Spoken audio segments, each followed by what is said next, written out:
ಹೆಂಡತಿ ಮೇಲೆ ಅನುಮಾನಗೊಂಡ ಗಂಡ ಕೊಲೆ ಮಾಡಿರುವ ದಾರುಣ ಘಟನೆ ಚೇಳೂರು ತಾಲೂಕಿನ ಗೆರಗಿರೆಡ್ಡಿಪಾಳ್ಯ ಗ್ರಾಮದಲ್ಲಿ ನಡೆದಿದೆ. ಚೇಳೂರು ಪಟ್ಟಣಕ್ಕೆ ಹೊಂದಿಕೊಂಡಿರುವ ಗೆರಗಿರೆಡ್ಡಿಪಾಳ್ಯ ಗ್ರಾಮದಲ್ಲಿ ಹೆಂಡತಿ ಮೇಲೆ ಅನುಮಾನಗೊಂಡು ಗಂಡನಿಂದಲೇ ಕೊಲೆ ನಡೆದು ಹೋಗಿದೆ.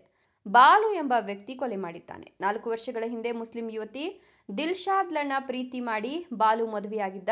ಡ್ರೈವರ್ ಕೆಲಸ ಮಾಡಿಕೊಂಡು ಜೀವನವನ್ನ ನಡೆಸುತ್ತಿದ್ದ ಈತ ಹೆಂಡತಿಯ ಮೇಲೆ ಅನುಮಾನಗೊಂಡು ಶುಕ್ರವಾರ ರಾತ್ರಿ ರಾಡ್ನಿಂದ ಹೆಂಡತಿಗೆ ಹೊಡೆದು ತಾನೇ ಸ್ವತಃ ಚೇಳೂರು ಸರ್ಕಾರಿ ಆಸ್ಪತ್ರೆಗೆ ಕರೆದೊಯ್ದು ಪ್ರಥಮ ಚಿಕಿತ್ಸೆ ಕೊಡಿಸಿದ್ದ. ನಂತರ ಮನೆಗೆ ಬಂದಿದ್ದು ಹೆಂಡತಿ ದಿಲ್ಶಾದ್ ಅಲಿಯಾಸ್ ಕವಿತಾ ತೀವ್ರ ಪ್ರಜ್ಞಾಹೀನಳಾಗಿದ್ದಾಳೆ.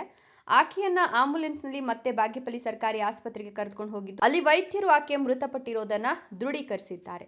ನಂತರ ಅಲ್ಲಿಯೇ ಇದ್ದ ವೈದ್ಯರು ಸ್ಥಳೀಯ ಪೊಲೀಸರಿಗೆ ಮಾಹಿತಿ ನೀಡಲಾಗಿದ್ದು ಪೊಲೀಸರು ವಶಕ್ಕೆ ಪಡೆದಿದ್ದಾರೆ ಅಂತ ಹೇಳಲಾಗ್ತಿದ್ದು, ಗಂಡನಿಂದಲೇ ಕೊಲೆಯಾದ ದಿಲ್ಶಾದ್ ಅಲಿಯಾಸ್ ಕವಿತಾಗೆ ಈಗ 22 ವರ್ಷ ವಯಸ್ಸಾಗಿದ್ದು, ದಿಲ್ಶಾದ್ ಅಲಿಯಾಸ್ ಕವಿತಾ ಪಾರ್ಥಿವ ಶರೀರವನ್ನ ಮರಣೋತ್ತರ ಪರೀಕ್ಷೆಗೆ ಕಳಿಸಿಕೊಡಲಾಗಿದೆ. ಗಂಡನಿಂದ ಕೊಲೆಯಾದ ದಿಲ್ಶಾದ್ ಬಾಲುನನ್ನ ಮದುವೆಯಾದ ನಂತರ ಹೆಸರನ್ನ ಕವಿತಾ ಅಂತ ಬದಲಿಸಿಕೊಂಡಿದ್ಲು. ದಿಲ್ಶಾದ್ ಅಲಿಯಾಸ್ ಕವಿತಾ ಮತ್ತು ಬಾಲು ದಂಪತಿಗೆ 2 ವರ್ಷ ಹಾಗೂ 1.5 ವರ್ಷದ 2 ಹೆಣ್ಣುಮಕ್ಕಳಿದ್ದಾರೆ. ಸ್ಥಳಕ್ಕೆ ಚಿಕ್ಕಬಳ್ಳಾಪುರ ಡಿವೈಎಸ್ಪಿ ಶಿವಕುಮಾರ್ ಭೇಟಿ ನೀಡಿದ್ದು ಪರಿಶೀಲನೆ ನಡೆಸಿದ್ದಾರೆ.